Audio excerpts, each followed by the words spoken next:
She left it in the car. Her wallet. That's how all of this started. We had switched cars that morning because hers needed an oil change, and I offered to take it in since my schedule was light.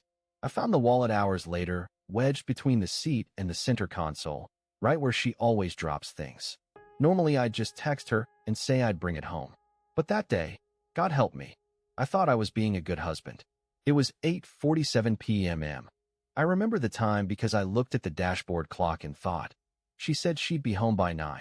I figured, why not surprise her at work, drop the wallet off, maybe even grab a quick bite on the way back. Something normal, something kind, something married people still do, right? But she wasn't at work. Her office building was locked. Her car wasn't in the lot.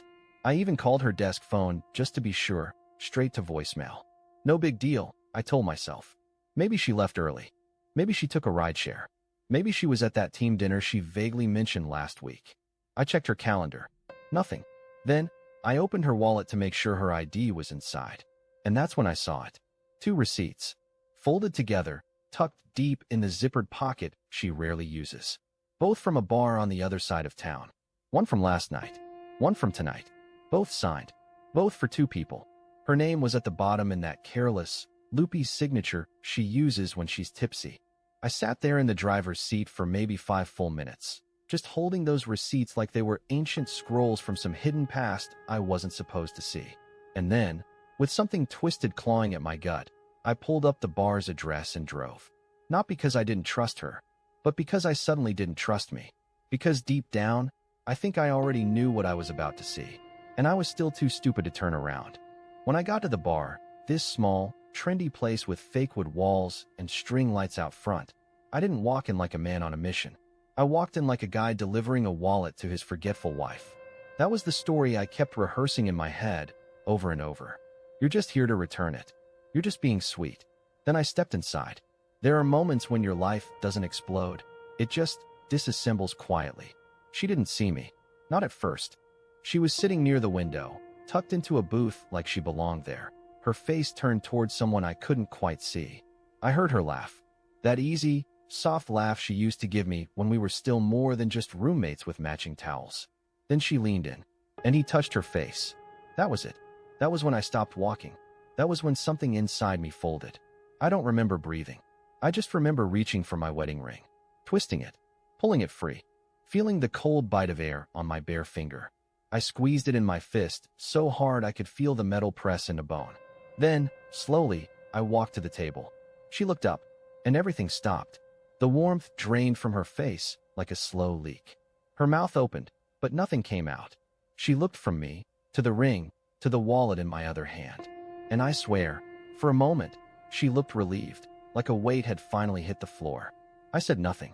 I placed the ring on the table between her and the man. Then I set the wallet beside it, and I walked out. But what happened after that? That's when the truth started unraveling. And it turns out, the man at that table wasn't the worst part. Not even close. I didn't sleep that night. I couldn't.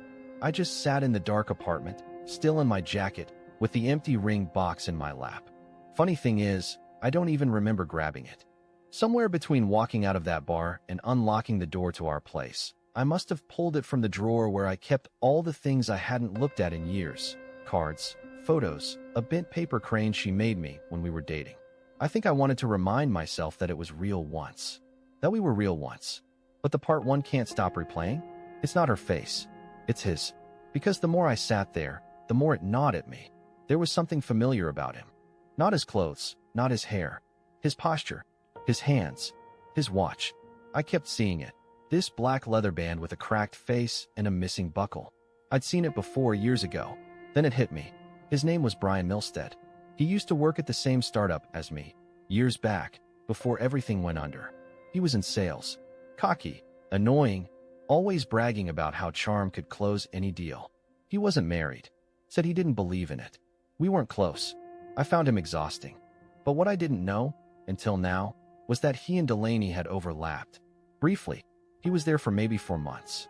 Just long enough to remember him. Just long enough for her to remember him too. I searched his name online, hands trembling. It came up fast, LinkedIn, Instagram, even a YouTube video of him giving some overconfident motivational talk about closing life's deals. I didn't know what I was looking for. Proof, maybe. Or a denial. Something to say, this man isn't who you saw. But instead, I found the opposite. A photo from 3 weeks ago. Him, standing in front of a food truck. Smiling. Next to Delaney. She wasn't tagged. But it was her. Wearing the same coat she wore the night she told me she had extra hours this month because her department was short-staffed. My mouth went dry. I clicked on her calendar, the shared one she never really used. There were no meetings. No dinner plans. But I checked the photo's date. Then I checked our bank account. A charge. To the same food truck. Same night. Same time. She hadn't even tried to hide it. All that time I thought I was going crazy, imagining distance, overthinking. I trusted her. Even when she came home late and said she was just tired. Even when she brushed past me in the hallway without looking. Even when she laughed at her phone and said it was just a meme. It wasn't just a meme. It was him. I don't know how long I sat there in the dark, shaking, before I noticed the sound. Keys at the door. She was home. I didn't move. The door opened. She stepped inside like she didn't expect anyone to be awake. Her coat was half-zipped. Her face was still flushed from the cold. Or from him.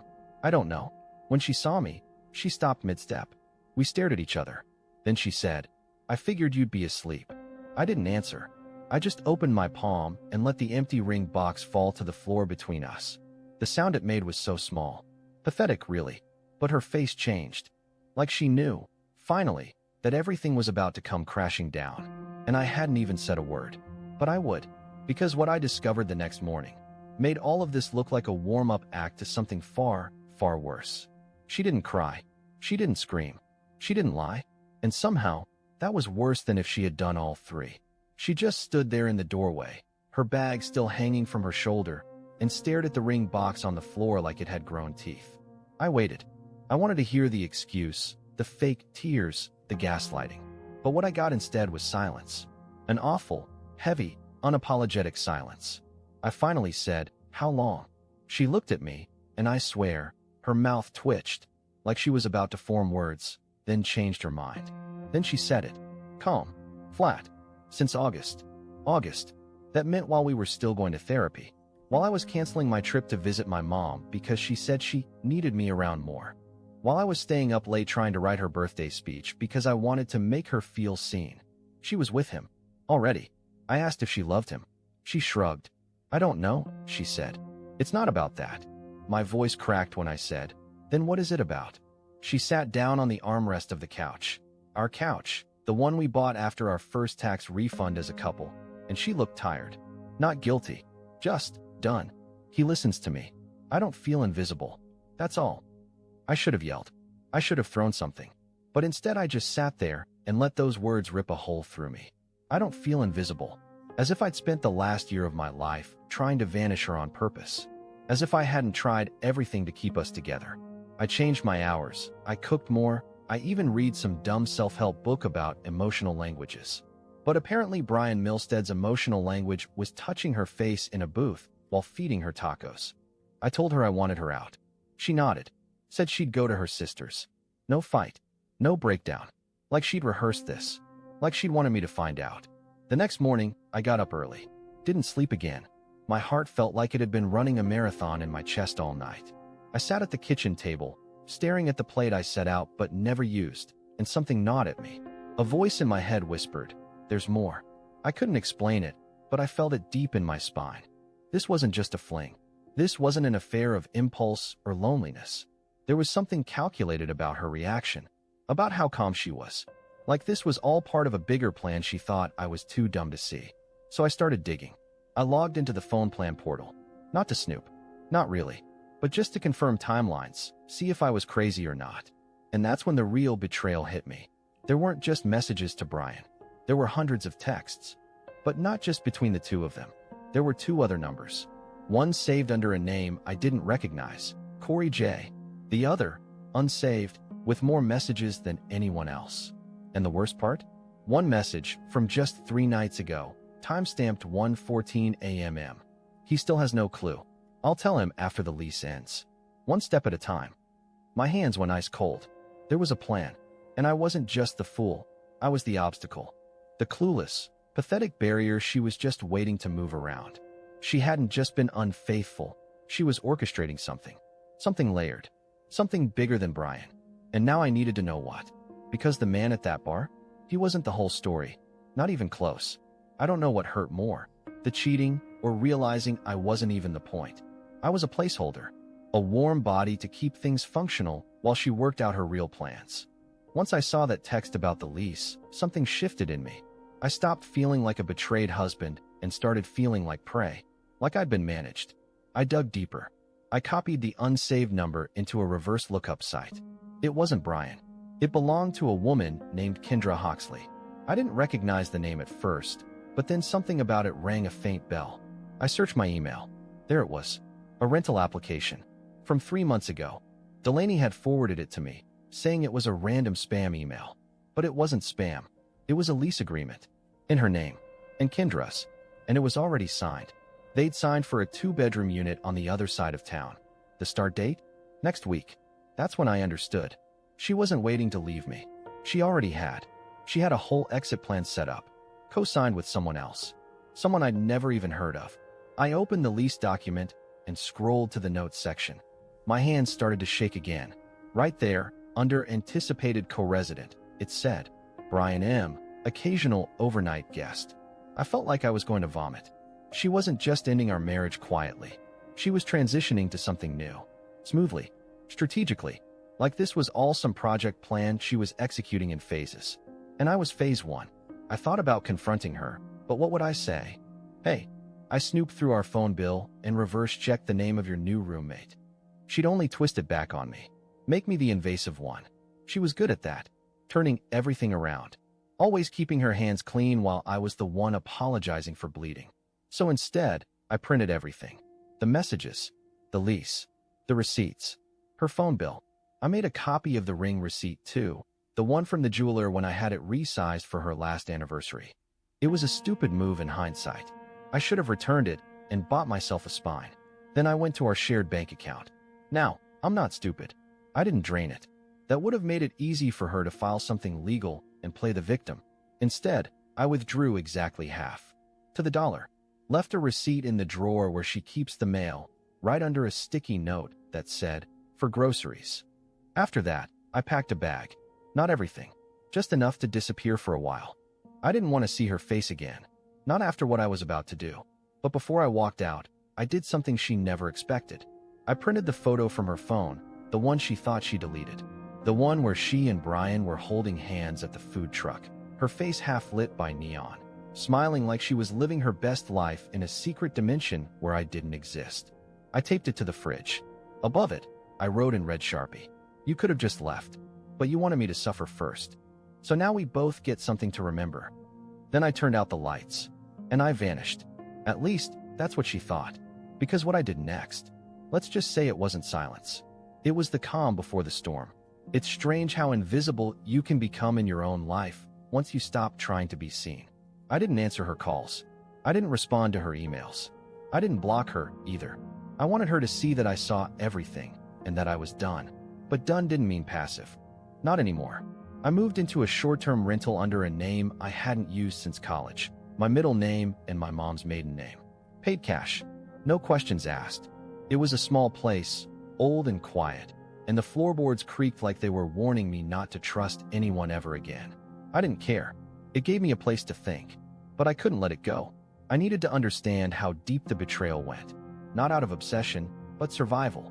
Because the more I dug, the more it felt like this wasn't just an affair. This was a calculated, layered exit plan. And the part that chilled me the most? Delaney wasn't smart enough to pull it off alone. So I watched. I created a new account on an old social media platform and followed every thread she was part of. She thought she was being careful, but people always leave fingerprints. It didn't take long to find the new life she'd started assembling. There were vague posts about freedom, fresh starts, and finally choosing happiness. She wasn't brave enough to post photos with Brian, but her captions matched the dates I'd already confirmed from her location history. She was basically building a digital diary of betrayal. Then came the twist. I found Kendra's page. The roommate. Kendra posted without filters. She was the type who loved selfies in bathroom mirrors and overshared in captions. One picture stopped me cold. It was Delaney and Brian sitting on the couch in the new apartment, all smiles, with a stack of boxes behind them. She captioned it, "My power couple settling in two hearts finally out of that suffocating situation. Hashtag new chapter, hashtag Namaresicrits." Suffocating situation. That was me she was talking about. That's how she rewrote our history. Not the man who paid for her certifications, supported her career switch, stayed up late editing her resume, and listening to her vent. No, I was the weight she cut loose. The obstacle she spun into a villain. It was disgusting, but also enlightening. Because buried in the background of one of Kendra's posts, barely visible, was a detail they forgot. A whiteboard. On it, behind Brian's smug head, were 3 names. Not full names, just first initials and dates. D, B, M, each followed by a number. M's number was higher than the others. I stared at it for 20 minutes. Then I realized, M stood for me. Clement Morgan. It wasn't initials. It was a scoreboard. They were tracking me. This wasn't just a betrayal. It was a game, and I had been the final boss. That was when the anger finally broke through the numbness. When I realized they hadn't just discarded me, they studied me, played me, used my trust as their training ground. So I stopped watching, and I started planning. Because if this was a game to them, they were about to learn what it felt like when the piece they thought was weakest flips the entire board. I don't know when exactly the switch flipped inside me, but once it did, everything became crystal clear. This wasn't about saving the marriage. This wasn't about closure. This was about exposure. Because if they wanted to treat my life like a rehearsal for their twisted little performance, I was going to make sure the curtain dropped on them. I started simple. The first thing I did was forward that photo of the scoreboard whiteboard, blurred, but still legible, to Delaney's employer. She'd just started working there a few months ago, constantly bragging about how professional and reputation-focused the company was. Their website was littered with buzzwords like integrity, transparency, and team-first culture. I didn't even write anything in the email. No threats, no accusations. Just attached the photo and titled it, "Employee Behavior Behind the Scenes." I knew it would rattle her. I knew she'd check her inbox in the morning and wonder how much had been seen, and by who. I wanted her to sweat. Then I sent a copy to Brian's sister. How did I get her contact? Easy. That motivational video he posted years ago. At the end, he thanks my sister Marie, who pushed me to believe in myself. One reverse search later, I found her profile. She was married, had a kid, and very publicly supported family values. I sent the photo with a time-stamped caption. "This is the man helping your niece with homework on weekends. He's not who you think he is." Again, no commentary, no signature. Just seeds. Quiet, precise seeds of truth. But I wasn't done. There was one last layer I needed to peel back. The finances. Our joint taxes from the last 3 years showed something weird that I never thought to question until now. A side account. Something small. Something she kept skimming from our returns and sliding into a personal fund I wasn't aware existed until I rechecked the deposit logs. It was hidden under her maiden name. A little nest egg she'd been building in case she had to leave quickly. Her words, not mine. I know because she wrote that exact phrase in an old chat to Kendra 2 months ago. "I just want enough tucked away that I can leave quickly if it gets too messy." Too messy. That was me. The man who gave her everything, now labeled as messy. I spoke to a lawyer. Quietly. Explained what I found. Showed him the paper trail, the messages, the texts. He didn't even blink. Said it was one of the coldest, most calculating pre-divorce setups he'd seen. But it wouldn't be enough to bury me, unless I kept quiet.